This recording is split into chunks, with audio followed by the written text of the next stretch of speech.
How's it going, y'all? It's been a while. I realize that, and there's a reason behind that, and that's because this channel is going to change pretty dramatically. In the past, this channel has been about short-term rentals, Airbnbs, and while we still believe in that space, we still run 2 of them, and we'll still own more in the future. This channel, that is a passion project for us, and it's just not what this channel is going to be anymore.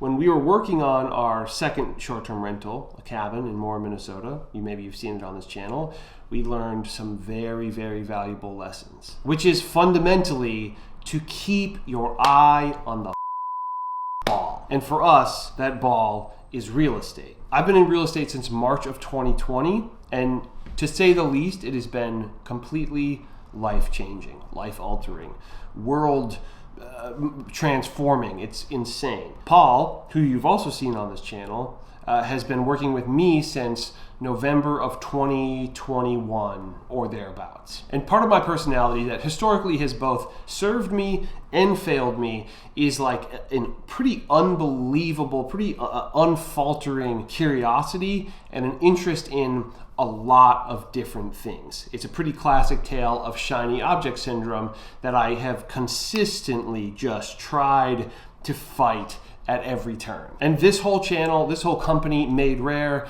the cabin that we did as a partnership, while good overall, I'll get to some of that in a little bit, it has been a shiny object. It has been a distraction from the main thing. And I'll be honest, it took driving up there a lot of times, which was 90 minutes north of the cities, by the way.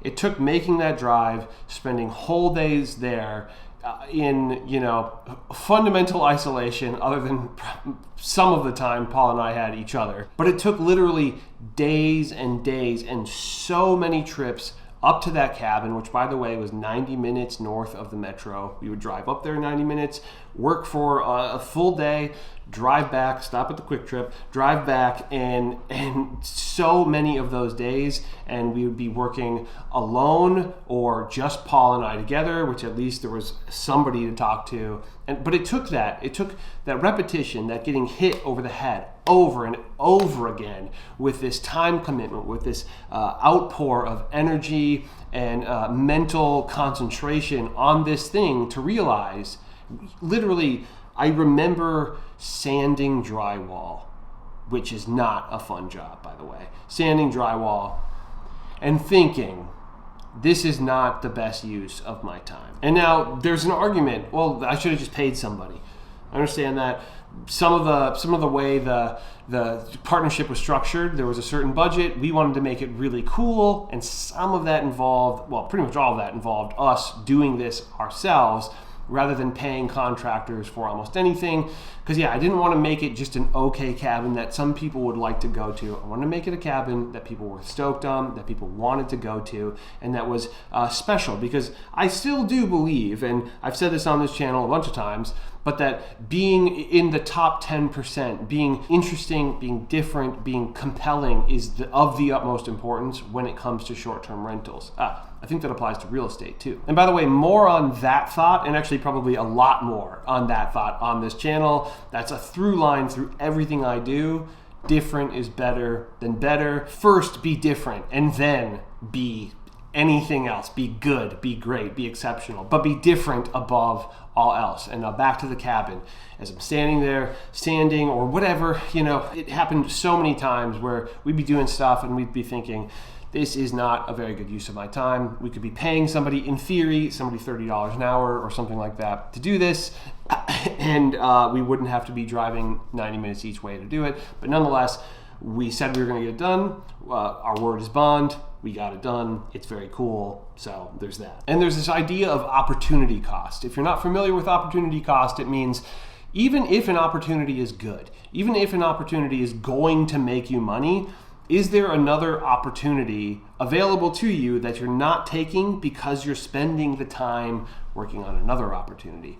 And I think that's the most perfect explanation of what we sort of realized and experienced and learned a very, very valuable lesson from. Will that cabin make us money? Yes. Is that cabin cool? Yes. Are we proud of it? Yes. Could we strive to continue to get partnerships and work with a bunch of different people on those things? Yes. Could we make a really good amount of money?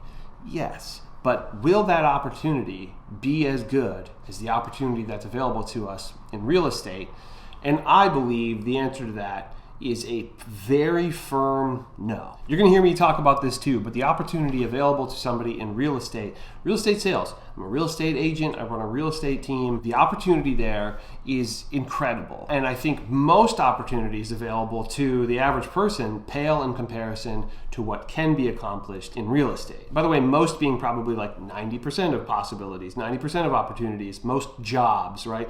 But I think there's a ton of businesses, 10% or something like that, of opportunities out there that could be as good as real estate. And the reality is because they are industries, positions, companies that allow for a very high amount of leverage. Real estate, I believe, does that at a very, very high level. Short-term rentals and Airbnbs, there is some very good leverage to be had there. We talk about some of that on this channel, and there's some good tech and all that involved, and a person can do pretty well with that, but I'm not trying to do pretty well. I'm trying to do dummy well, right? Like I'm trying to, my goals are silly to a lot of people, and I've already accomplished things that I thought were almost like the most pie in the sky thing that I could even consider at a certain time in my life. Let's call it late 2019. and now I've accomplished those things, and not only have I accomplished them, I've blown by them. I've doubled things that I thought that would be an unbelievable change in my life. I've doubled that since 2020, and so ultimately I just believe that real estate is the vehicle that we should be pursuing, that we should be focused on that entirely. Speaking of focus, Steve Jobs said something, and I'm paraphrasing, he said something along the lines of, in business, what focus means is saying no to incredible opportunities. Not even just potentially incredible opportunities, but like actually incredible opportunities. And he's not just saying say no to good opportunities, that's silly. He's saying say yes to the best opportunities. And in order to fully say yes to the best opportunities, you have to say no to not as good of opportunities. That is what we're doing in this video. That's what I'm explaining to you right now. So going forward, this channel will focus on the business of real estate sales. But I do believe that so many of the fundamentals of any business, but real estate sales specifically, apply to so many different business endeavors. Actually, in the Twin Cities, in Minneapolis, I started a think tank where I meet with different companies, different owners of different companies to talk through their business, because I really believe that talking to somebody about a consulting business, a floral arrangement business, actually helps knock ideas loose in my head about the real estate industry. So if you're watching this and you're like, well, cool, I'm into short-term rentals, but I have no interest in the real estate world, I understand. You can absolutely unsubscribe, and that's fine.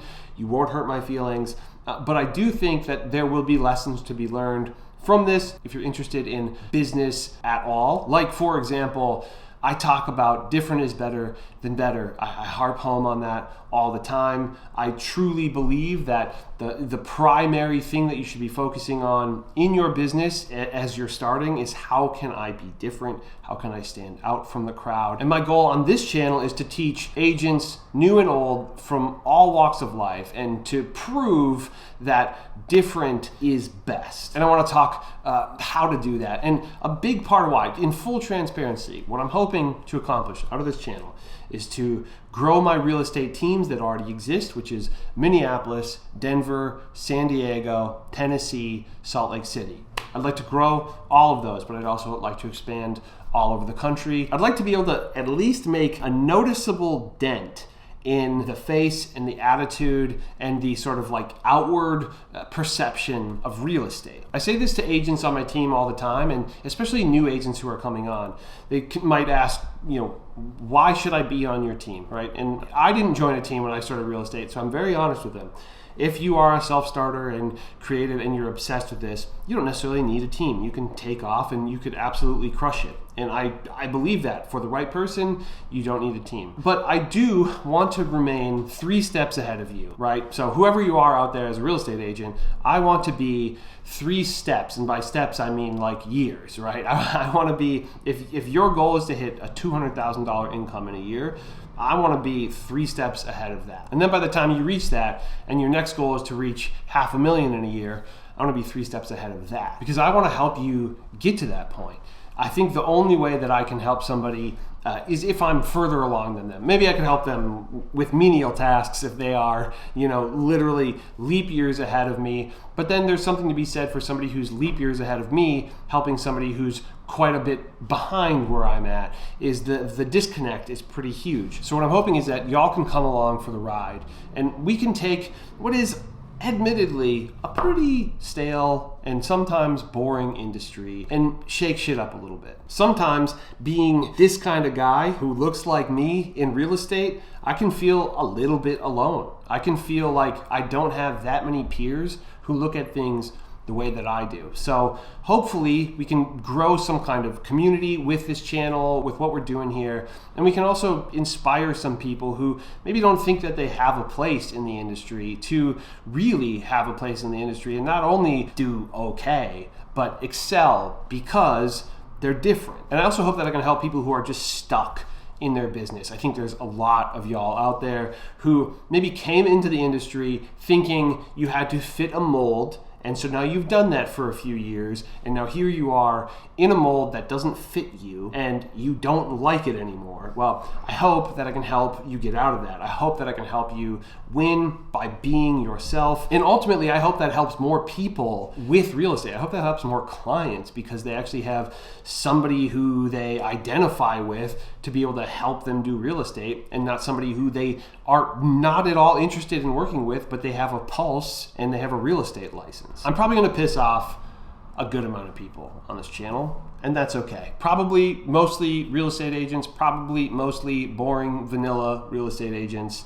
And they probably won't watch, or maybe they will hate watch. It's all good. But I think there are more people like me out there who could absolutely crush in real estate, who are afraid to do the thing that it would take to crush because they don't see anybody around them doing that thing. So stay subscribed if you're interested. If you're new to the channel, subscribe. Appreciate you, and I'll see you in the next one. Bye-bye.